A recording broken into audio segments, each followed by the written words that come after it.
Yeah, so this is a topic that's right up Chris and my alley as far as doing a business analysis of clinical research, SMOs, site networks, and CROs, basically various business models of clinical research. So the first one we're going to do on the slide 2 is the SMO structure. So we actually just had a call with somebody who is probably going to be a client of ours. Chris, one of us has to email him, actually. Yeah, I'll take care of that later today. All right, so basically, he was approached by people, which are SMOs. But see, the thing is, when these people approach you, they don't call themselves SMOs. That's what they are. You have to know how to spot them. So they connect sponsors and CROs to clinical research sites. A lot of them also do most of the work for the investigator, which sounds good, but then they also take over most of the profits, which is not so good if you're a physician or somebody who's trying to start a site. So, there's never anything for free other than these webinars. These are free. But there's very few things in life that are free in this business, at least in clinical research. And SMOs are definitely going to get their fair share of partnering with the sponsor and the site, right? So that's what that is. The focus for most SMOs is heavily centered around scale and recruiting patients, although really the focus of the SMO is around building the site and doing the work. A lot of these SMOs depend on the physicians to recruit from their own database, but the SMOs will help mine the databases. So this is the SMO structure. Slide 3, we're going to talk a little bit more about it, and then we're going to get into some SMO history, the history of SMOs, and then sort of how that evolved into site networks, which is kind of where this presentation is going to lead towards. But it's important to understand our history. So slide 3, Chris. Research sites that are part of an SMO are not independent and typically have the same process for conducting clinical research. Also, SMOs tend to negotiate one contract for all sites. So basically, they share processes, they share SOPs, they share business identification, meaning tax ID number.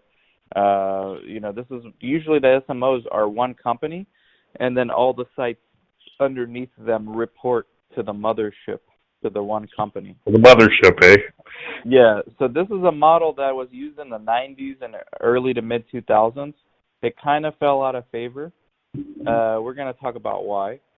But they're starting to make a comeback, But the thing is, they're not really calling themselves SMOs now. So you got to learn how to spot the difference between an SMO and a site network, right? Because some site networks are going to incorrectly refer to themselves as SMOs, and some SMOs are going to incorrectly refer to themselves as site networks, and you need to be educated on this matter because it's important for your business. SMOs were popular between the mid-90s and early 2000s. Most sponsors and CROs, which you've already mentioned. Most sponsors and CROs began to move away from SMOs after repeated FDA audits found that SMO sites had poor quality data. It's not just poor quality, it also repeatedly made the same errors. Which is not something you want to see. Process issues, systemic process issues, basically. And so sponsors said, you know what? It's too risky to use SMOs because if the majority of the data from our studies come from SMOs and they're all sharing processes could be good and bad. It's great for the budgets. It's great for the startup regulatory because you only need to do that once. It's saves horrible. Time. Yeah, it saves time, but it's horrible if there's process issues, like consenting issues, like entering data on time, like answering queries. So that's what sponsors started noticing, especially in the mid-90s, early 2000s. And really, when they would approach the PI about it, the PIs that were part of these SMOs would always point the finger at the SMOs and say, it's not our problem, we've partnered with this SMO, and this is what they're telling us to do. And then when the sponsor would go to the SMO, they always point back to the PI and say, hey, the study is the responsibility of the PI, not us. So that's basically what happened at scale in the industry, which was definitely not a good thing for everybody involved. A lot of PIs, a lot of physicians that got involved in research with SMOs had bad experiences and decided not to do research anymore. So that's like the short SMO history for you. When data quality became a concern, most SMOs quickly blamed sites. This had the unintended consequence of discouraging many principal investigators away from clinical research.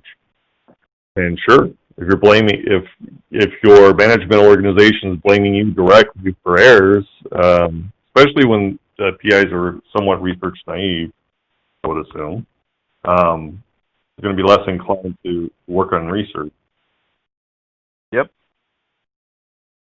And this is kind of what we discussed, but pointing the finger was, look, the SMOs were in this to make money. They're profit-driven organizations. The PIs were in this to get into research, and they thought it would be easier for them to do research by partnering with an SMO.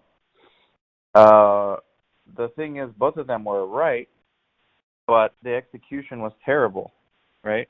Because SMOs didn't really care about the quality. They learned that, hey, if we partner with enough PIs across the country, it doesn't matter. The quality doesn't matter so much for us. We're still going to get paid. The PI is probably going to want to quit, but then it's their responsibility, not ours. So they made a lot of fast money this way. The problem is they fell out of favor with sponsors, and it kind of ruined it for everyone else, because there were good SMOs out there too. It's not that every SMO operated this way, but it kind of ruined it for everybody. So now when sponsors send feasibility surveys to sites, they always ask, are you part of an SMO? And it's kind of considered like a bad thing to be an SMO now. Okay, next slide 6. So this gave way to something else, something in between an SMO and a site network, which are the rise of the preferred sites. So as SMOs became less popular, high-quality sites began to be designated as preferred sites by sponsors. And this is still going on. This is still going on today. Every sponsor, I would say most sponsors have preferred sites. Now, there's nothing official about it. Some of them have official designated preferred sites. Most are just unofficially designated as preferred sites. But preferred sites had priority when sponsors decided to award studies. Chris and I, some of our sites used to be preferred, or still are preferred sites for certain sponsors. And but not for all sponsors, but for certain sponsors. So preferred sites began to communicate and exchange information about upcoming studies with each other. See, at investigator meetings, this is when sites, started getting smart, especially the preferred sites. So the preferred sites would go to investigator meetings. They would constantly see their colleagues, and the cream rises to the top. So they would go to many investigator meetings and continuously see the same colleagues there, and they would start networking and communicating with each other and saying, hey, why don't we share study leads, because we're both preferred sites for this sponsor, but maybe you're a preferred site for another one and I'm not, and maybe I'm a preferred site for another sponsor and you're not. So why don't we share leads and give each other an advantage, like a heads up, so that we can network and communicate more effectively. And it can go even deeper than that, but really it started with sharing study leads. So that gave rise to slide 7, which is site networks.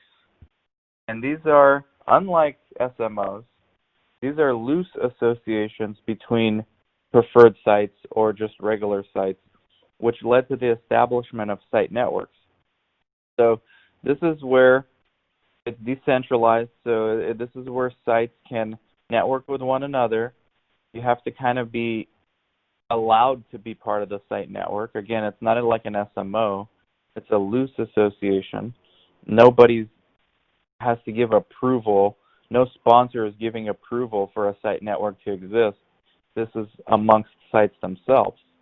So it's a loose association between sites that led to the establishment of site networks. One of the most important qualities that set site networks apart from SMOs is that sites are independently owned and operate independently. So this is where DSCS is managing a site network that's growing every day. You know, we have sites that we own, but they're still independently operated, like Breakthrough Clinical Trials, Global Clinical Trials, Norwalk Clinical Trials are some examples. Those are all part of our site network that we actually own, but we also have many other sites across the country in our network that we don't have any ownership over, but they pay us a monthly fee to be part of our site network. So now they get the benefit of sharing study leads with one another, negotiating contracts and budgets on their behalf, helping them with source documentation, helping them with navigating the nuances of each protocol. There's power in numbers, and so that's the whole idea of a site network. The reason why sites want to join site networks is to be part of the network effect. So with DSCS, we have sites that pay in to be part of our network. It's a small monthly fee, or we automatically put the sites that we own into the site networks as well. Site networks are able to informally share studies, budgets, source docs, or best practices. This is like we discussed. Site network overhead is mostly dedicated to salaries and staff training. Even though site networks are growing, many sponsors still have preferred sites, either officially or unofficially. So just because you're part of a site network and one of the sites in that network is a preferred site, it does not mean that your site is going to be a preferred site, but the advantage is you're going to get information from that other site. And then it's going to give you a competitive advantage over your competition, because you're going to know before they do, because preferred sites know right away when a study is getting started or when a sponsor is looking to do a study. So the other sites in the network are going to benefit from this. And the idea is, somebody needs to kind of run the site network, because otherwise you just have a loose alliance of sites. You still need a leader. So this is kind of what DSCS does. We're the focal point of the site network. Some of our sites don't even communicate with each other. They just communicate with us. And then we share that information and best practices, etc., budget, source, all those things. We disperse that throughout the site network when it's appropriate for those sites. Yep. It's an interesting business model, and it's one that's still evolving, but it's something that arose like a phoenix out of the ashes of the SMOs. The site network's components, sub-industries, include experienced research site, inexperienced research site, the private practice physician who is a potential member. So basically, experienced sites know what site networks are. They know the advantages of being part of a network. Inexperienced sites have no clue what's going on. They're not going to know to do a site network.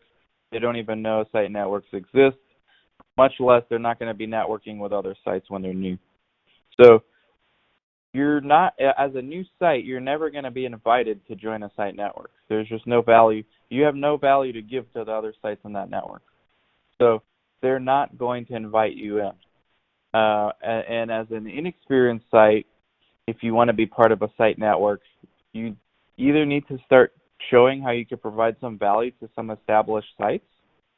So you got to go out and network, or you got to join. Like, there's not too many companies like DSCS actually that for just paying a low monthly fee, it's like $1,200 a month. I think during coronavirus it's $1,000 a month.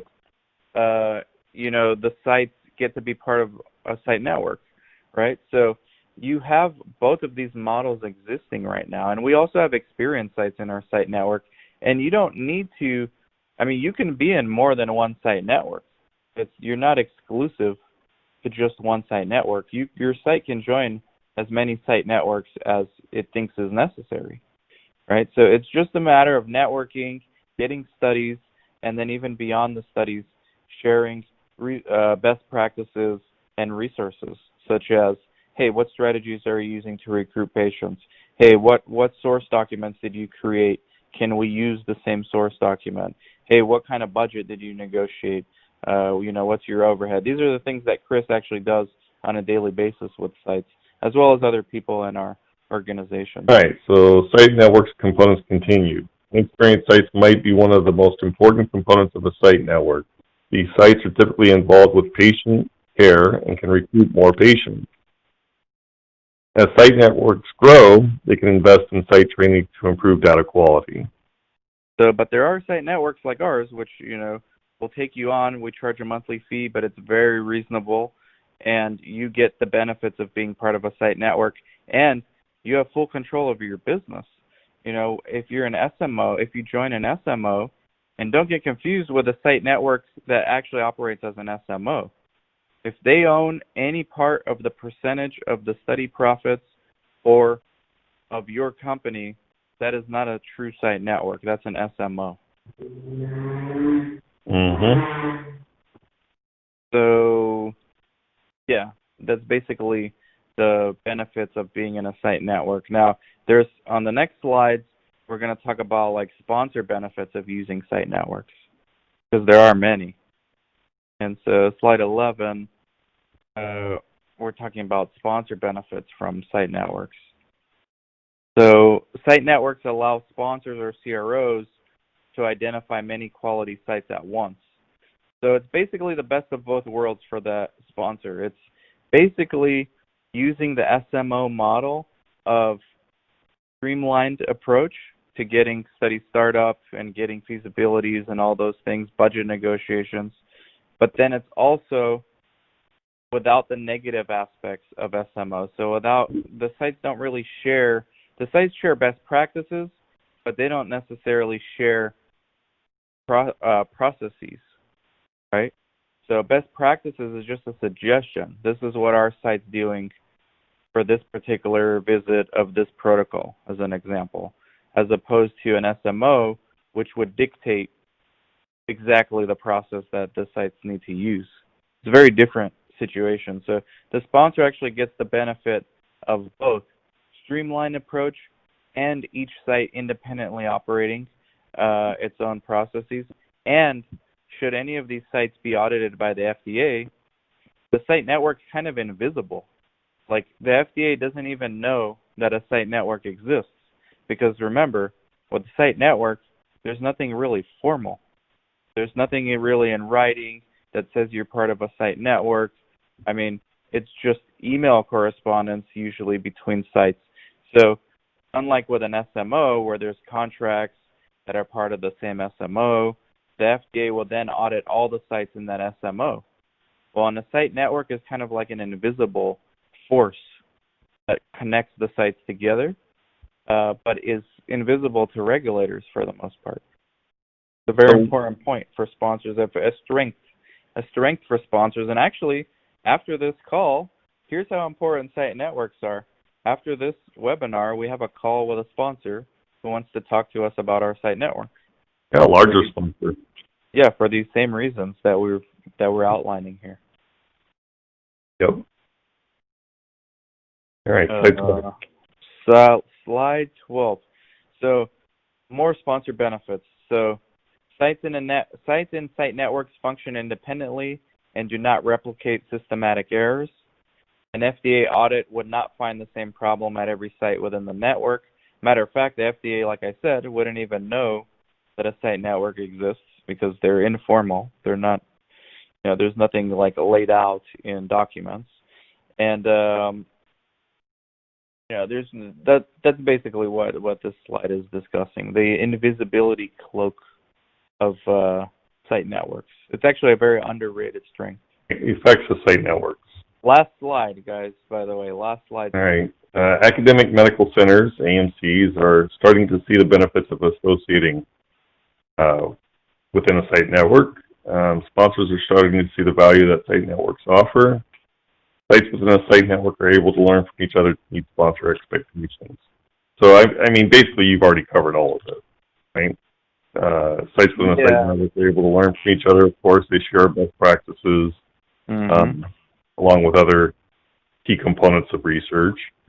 Um, I think this last slide speaks to the importance of the growing importance of site networks to the point where even large academic medical centers are seeing a benefit in being informally involved in a site network, because we know actually another client we're probably going to get is a large, they're not academic, but they are a hospital system, which is basically similar to academic medical center in their structure, where they're starting to see the advantages of being part of site networks and being able to be nimble, because of these AMCs and these hospital associations, they're very rigid structures with local IRBs, and everything takes longer to accomplish. Studies take longer to get started.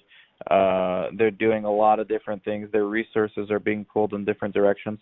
But being associated with a site network and maybe being able to have some nimble off-site locations where they can operate kind of like a smaller site, they're seeing the advantages of joining site networks to meet these opportunities as well.